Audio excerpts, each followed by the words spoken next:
4, 3, 2, 1. Fade up. Dissolve. A new survey shows couples are having a Stand by tough survey, time A keeping package. the spark alive. Medical reporter Liz Bonet shares why this could take a toll on our relationships and our health.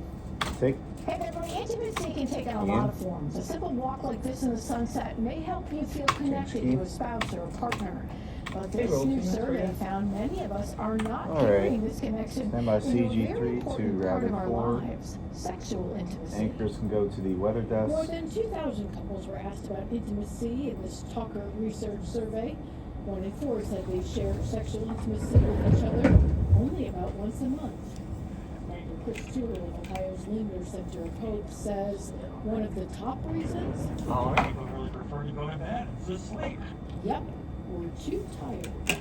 So, I found a survey like this kind of surprising and a bit alarming. What did you think? The body gets very used to Dr. Toole says there is evidence that a physical connection does improve our health and happiness as a couple, and the survey did find the average couple shares intimacy about once a week, and it lasts for slightly less than 20 minutes.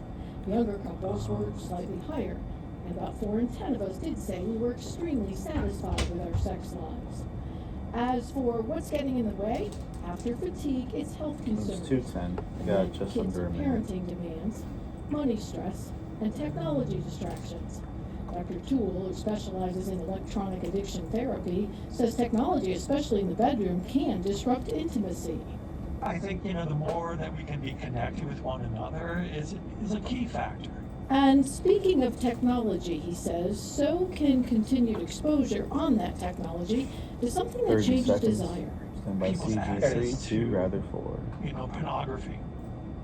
As we know about any type of drug or alcohol, over time, I have an increased tolerance, right? When people view pornography, the same kind of thing happens.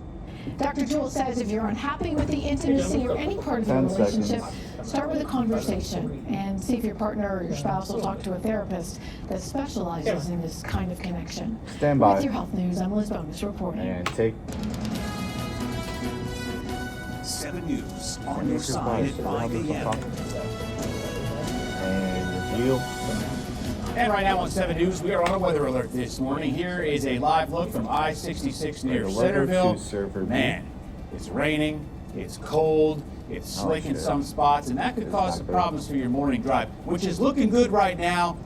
But man, I just don't have faith that y'all can keep it that way. All right, Eileen Whalen is here with us, tracking all of this, and a big warm-up coming by the end of the week. Plus, President Trump says strikes in Iran could go on for several more weeks. A new warning for Americans in the Middle East as the fighting rages on. And security is being stepped up here at home. John Gonzalez is doing us live next on Capitol Hill with the steps being taken to secure the building and other possible targets across D.C. The latest on the strikes in the Middle East in just a moment, but first we want to talk about our weather alert. Glad you're with us this morning. I'm Adam Longo. And I'm Aaron Hopkins. CG4. Some schools are delaying their start times because of the weather. That includes school in Fairfax, Loudoun, and Fauquier counties. Yesterday, Prince George's County Schools announced a 2-hour delay, but at 4:30 this morning, they walked that back. School will be starting for Prince George's County students on time today. Great news for parents. Eileen Whalen here with us now. And so there are some slick spots out there this morning. And how long is this going to persist? I mean, Camera through 4. the morning commute. It's just really, basically what you saw from storm trackers, what our commute looked like, it was just gross. Yeah. It's cold. So make sure that the kids, have that warm rain gear for the bus stop this morning. Make sure you have it as well. Getting out to Metro, doing anything, and allow extra time. Slow it down. But yeah, if you're opening your weather app right now, you're seeing the pink, and that's indicating freezing rain. And as a reminder, freezing rain is just plain Anchors old are clear. rain that's falling from the sky. But when surfaces are 32 degrees or lower, it can create a little glaze of ice. We're at 33 right now in DC, but 32 Annapolis, Manassas, Frederick, Winchester. So I took the graphic out on Bridges, the ramps, and first overpasses, headline those spots because could the be a live little bit bug, on the if I slick went to side. the next Otherwise, graphic, it would still just be in watch there. out So for I just the wet cleared it out. pavement. So we'll continue to see showers here for the morning. Wow. We'll pretty much have showers kind It's of just the on way and it off works. throughout I the don't day. know. There's a I chance don't we know may why, see but a it's little bit happened of a before. lull, but temperatures will be below average only in the low 40s later this afternoon with relatively light winds. If you've got plans later this evening, definitely going to be wet. So we're certainly getting our surplus of rain, and we're pretty much unsettled the rest of the week. We are tracking some temperature changes, Stand by but if you're CGK, just the about to camera step too. outside, 33 right now at DCA, and we'll show you the warmer weather in the extended prompter. forecast Adam coming up. Well, your friends, colleagues, and neighbors, they're doing okay this morning. Dissolve. Because nobody's crashed into each other yet on any of our major area roadways. The morning commute here, taking a look from the mixing bowl of the Springfield interchange. Everybody cruising along just fine. 95, What? 395. Inner and outer loop of the Beltway looking good right there. Let's take you to the inner loop here where there are some delays there in Annandale. Stand by Things camera are starting one, to CG3 slow camera down one, here weather van on the with Beltway, but I don't see any red lines on my map, which tells me Server A. those delays can't be that significant, right? But we'll keep an eye on that. I-95 southbound coming out of Howard County near Laurel, south of Maryland Route 32. That camera going in and out, but traffic cruising along there just fine. And back to the wide picture showing us on all of our major area roadways. John's mic is Looking good open. right now. We've got to knock on wood or something. Hopefully it'll stay this way. Well, none of the latest out of the Middle East. The U.S. State Department is telling Americans to get out of more than a dozen Middle Eastern countries. You see the list right here. Several U.S. embassies are closed this morning, including one in Saudi Arabia, after an Iranian drone attack on the building there. 7 News is on your side. We have team coverage of the strikes in the Middle East and its impact here at home. John Gonzalez is live with how security is being beefed up on Capitol Hill. But we start now with John Rogers at the alert desk with the new developments happening overnight. John? Adriana, so here's where things stand as of this hour. 6 Americans have been killed, and the Jerusalem Post is reporting roughly 1,500 members of the Islamic Revolutionary Guard have been killed. Now, the strikes did continue overnight. Israel is conducting simultaneous strikes of Tehran and Beirut, while Iran continues to hit U.S. allies throughout the Middle East. Now, as the U.S. continues its attacks, Trump has warned the big wave is yet to come. The U.S. Embassy in Saudi Arabia was hit by 2 drones. You mentioned that just a moment ago, Adriana. But last night we learned that Trump submitted a War Powers Resolution notification to Congress. He wrote that the strikes were needed to protect our homeland and defend our allies. This afternoon, the Trump administration will brief both chambers of Congress individually. So be sure to stay with 7 News for the latest. Is open. Well, as tensions escalate overseas, security is visibly ramping up here at home. This morning, the U.S. Capitol is under heightened protection. 7 News reporter John Gonzalez joining us live now with what goes into securing one of the most important buildings in the world. John, good morning. And take. Adam, good morning to you. And inside this very important building, we understand that top Trump officials have now briefed members of Congress and the so-called Gang of 8. While outside, we are definitely seeing more uniforms, more patrols, more vigilance around the entire U.S. Capitol grounds. Congressional security officials confirm with us that there is a heightened security presence right now due to the conflict in the Middle East. The House Sergeant at Arms says officers are increasing their visibility out of an abundance of caution. Behind the scenes, Capitol Police are working closely with federal intelligence partners, monitoring global developments in real time. And it's not just here on Capitol Hill. Across the DMV, law enforcement agencies are stepping up. D.C. police say they are closely tracking events overseas. Metro Transit police are increasing their presence inside stations in Prince George's and Montgomery counties. Patrols are expanding. U.S. Secretary of State Marco Rubio spoke to the media yesterday describing what he says was an imminent threat. Flash. If we waited for them to hit us first after they were attacked, and by someone else, Israel attacked them, they hit us first, and we waited for them to hit us, we would suffer more casualties and more deaths. We went proactively in a defensive way to prevent them from inflicting higher damage. Had we not done so, there would have been hearings on Capitol Hill about how we knew that this was going to happen, and we didn't act preemptively to prevent more casualties and more loss of life.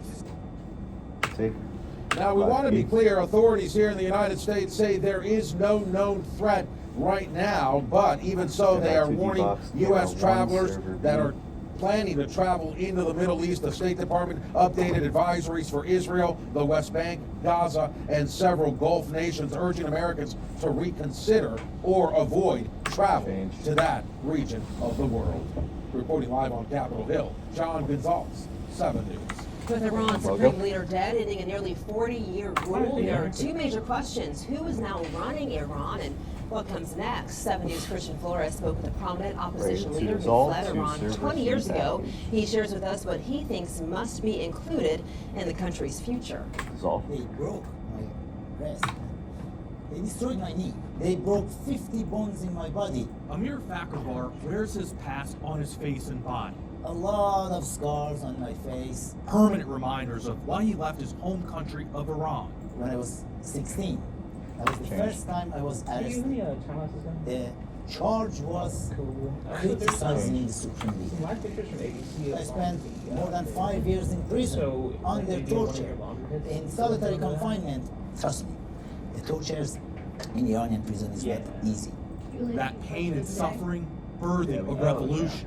At the prison cell, we created this organization.